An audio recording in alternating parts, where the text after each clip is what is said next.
Hey folks, how's it going this afternoon here? Jerry here. I'm going to have another short little video right here about another one of these Monster energy drinks.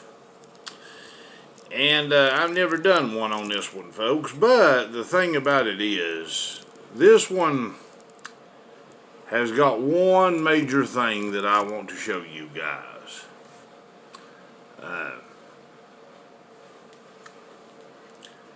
First of all, you know, of course, it's got the ancient Hebrew of 666. It's got the cross down there, just like I showed you with Jesus' cloak on it. But this one, guys, is finally showing something that it's rearing its head a little bit, and I want you to see it, guys, and make note of it. Because I'm going to tell you what you're doing, and you don't realize it, and it's really important in this discussion that we have about the tribe of Dan and them being the Ashkenazi Jays that they are. People are not getting the bigger picture here about what's going on exactly. Now let me explain. And actually, the symbology rears its head in this can. When Jacob ended up having the 12 sons of Israel, a lot of people says, well, those are the Hebrew sons, you know. Those are the sons of Israel. They're the Jews. But folks, in Genesis 30, it goes so much deeper than that, and it's never taught in the churches. It's never much mentioned by even biblical theologians or scholars. It's never tackled or never issued by anybody that I know. And it actually is kind of the double meaning theme behind Margaret Atwood's The Handmaidens Tale. And nobody ever talks about it, guys, but yet it's there, and it's very relevant when it comes down to those 12 sons. Now, if you'll go to Genesis 30, which this is just a talking platform. I don't have my Bible here or nothing. You can go and look in your Bible and see what we're talking about. And you can see it word for word. And I suggest you do it in the old King James Version Bible. But you will see that Rachel was barren. So she told Jacob, have your sons with my handmaidens Bella and Leah. And folks, a lot of people don't understand that they're missing out. I mean, you sit and you say, well, who are these sons? You know, Gad, Asher, Naphtali,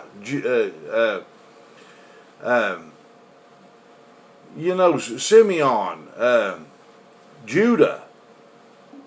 Who are some of these sons? Well, they're Jews, they're Hebrews, is what people says. Well, folks, there's a whole lot more to this story than what people are seeing, and they don't get the big picture.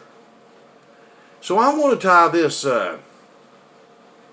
this can in a little bit with these Ashkenazi Jews, this tribe of Dan, and what that they mean and what they symbolize. And it goes so much deeper, folks, than them just being Jews or Hebrews, and nobody don't want to hear it. I actually have people in my family that fight me over this. Jacob was indeed a Jew. He was Hebrew. But those boys that he had with those handmaidens were what? They were Pharaonic daughters of Pharaoh. One of the Pharaohs. And actually Jacob had worked for those girls. So you see, there was Egyptian royal bloodlines that was running right there. And you are what your mother is, folks. You know, I have people often said, you know, the Jews run Hollywood. But then I've had people say, well, you know, the Illuminati runs Hollywood. And if you ask me, Jerry, which one of them runs the Hollywood, the Illuminati or the Jews? The answer to that is this: yes. What? What do you mean, Jerry? Yes, that's what I mean.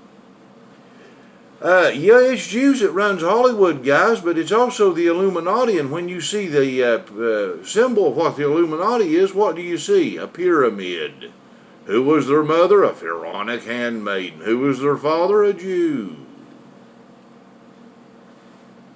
There's so much more to that story, folks, than what people realize. And they're not willing to address it. That's how come whenever you see my coat of arms and that logo, and I tell you that I am a part of the Merovingian King Bloodline, take my little logo that's in my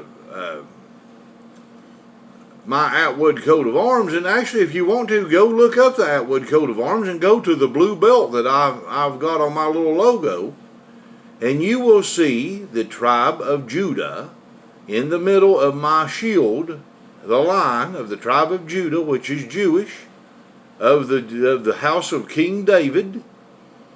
But then at the top you'll see a crown up there that has the fleur de lis of Isis, Horus, and Seth in it, which is Egyptian.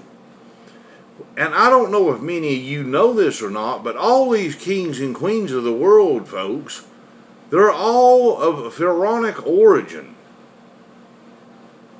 The ones that's over there right now in England, those are the Viking kings. They're pharaohs, folks. All these kings and queens are pharaohs. They're not in Egypt anymore. They don't even know where they went to. I'll tell you where they went to. They're sitting upon the throne of all these countries. And what does that story in Genesis 30 go on to say about Jacob? That he tried to take the goats and the sheep, and he tried to get the spots out of them, but later on down the line, the spots kept reappearing. It's a metaphor, folks, in Genesis 30. He was trying to get the Egyptian blood lineage out of his kids, but it kept showing back up again. That's what it was. It's a metaphor. Just like the wheats and the tares right there, same thing. The goats and the sheep. But the spots kept reappearing in them. Why? Because their mother was Pharaonic Egyptian handmaidens. Folks, I hate to tell you this. Well, no, I don't hate to tell you this or anything like that, but the book of Genesis is actually the book of the genes of Isis, as in the Isis, the goddess Isis of Egypt, the genes of Isis. That's what Genesis means in Greek. And actually the Illuminati, they make fun of you guys and stuff, even in these movies, and you all don't see it. You take Star Wars, for instance. You know the pharaonic headdress of Pharaoh, where you have the wings on both sides of his head? What? Those wings is on the sides of Darth Vader's helmet right there. And it looks just like a pharaonic headdress right there. And what is it? His daughter's who? Leia, and her daddy, the Pharaoh. You can't make it up, man. Leia and her daddy, the Pharaoh. It's right in front of your face, and people looks at it, they don't even see it. And Luke, the Jedi God Skywalker of Egypt. That's Luke Skywalker is actually a Jedi Knight of the Egyptian god of the Jedi Skywalker. There's such a god in Greek or in Egyptian mythology. Skywalker, the Jedi god.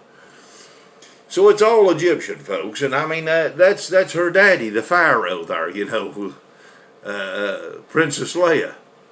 She was a princess, and a princess is what? Royal Pharaonic blood lineage. And Illuminati run Hollywood, they're showing it right in your face.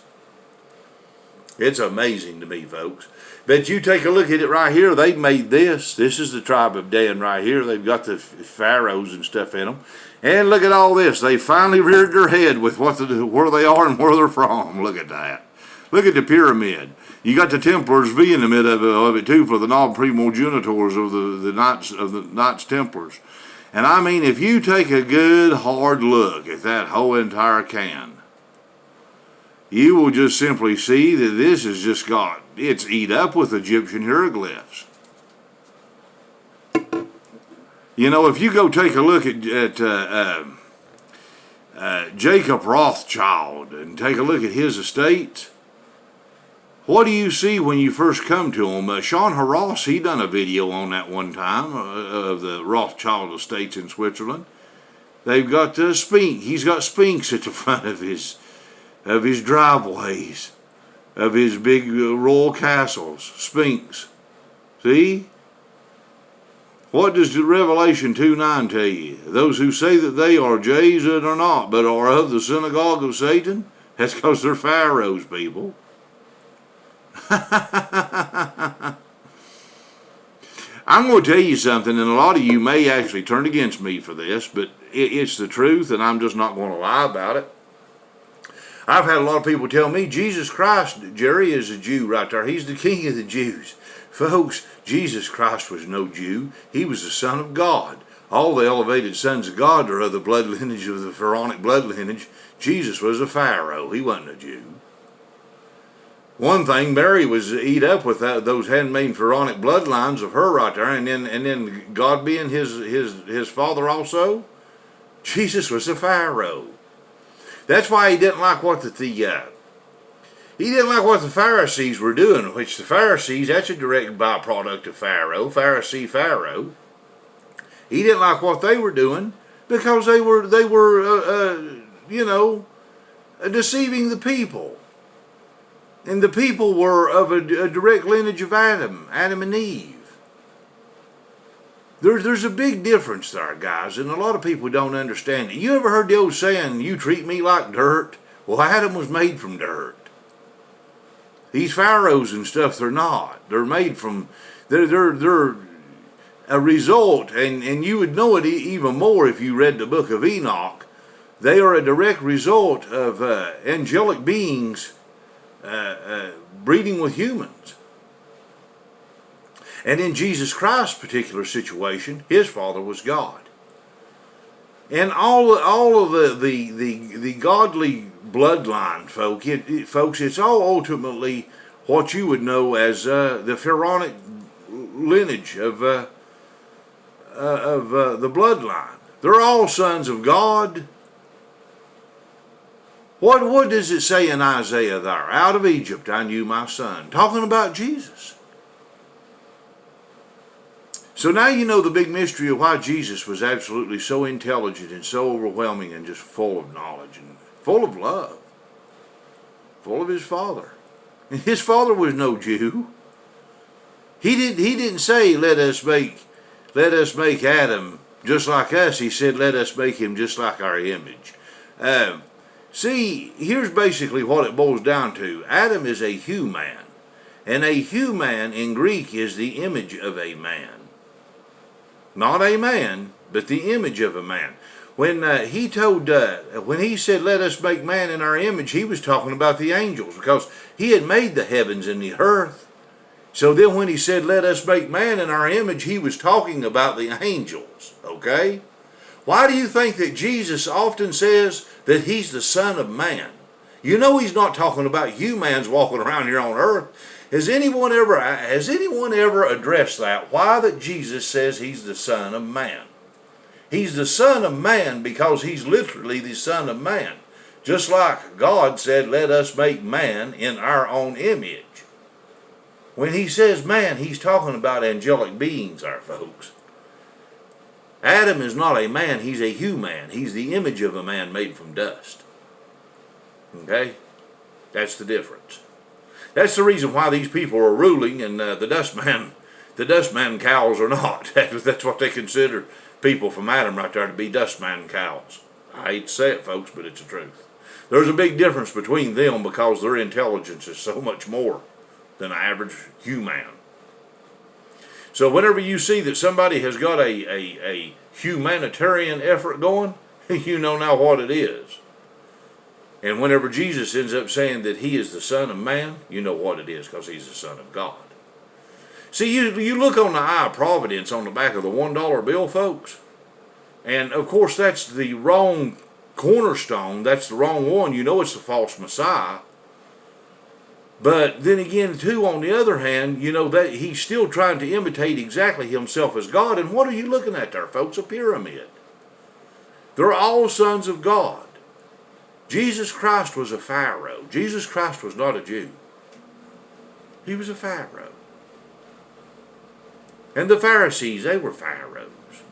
And he saw what they were doing to the people, and he didn't like it. Because he knew they were breaking the ordinary people's minds, the commoners' minds. It's a prophetic thing to think about, especially when it comes down to the handmaidens in Genesis 30. You need to look at that and really think hard, what am I looking at here? Because those boys, their mothers were Pharaonic bloodline women. Now you know why they're so smart. Yeah. All that technology that comes out of Israel and stuff, yeah.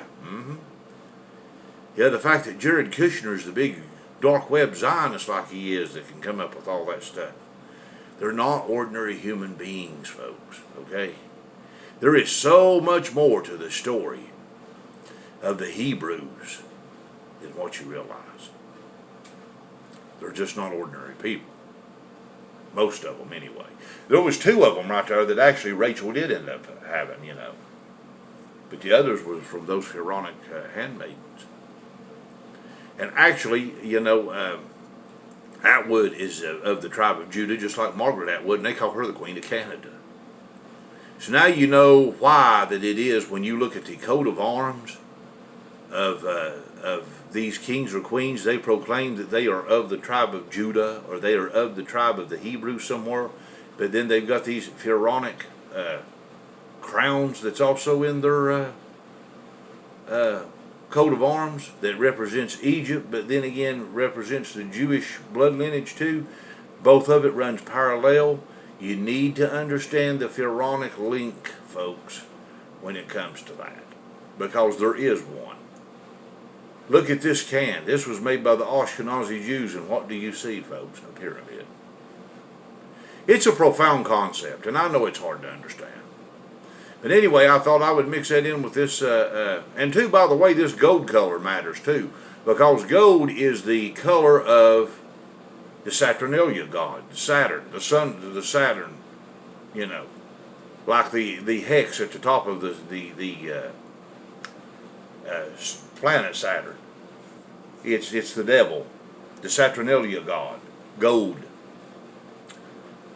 Gold is representative of the devil a lot, because it's representative of the element of Saturn.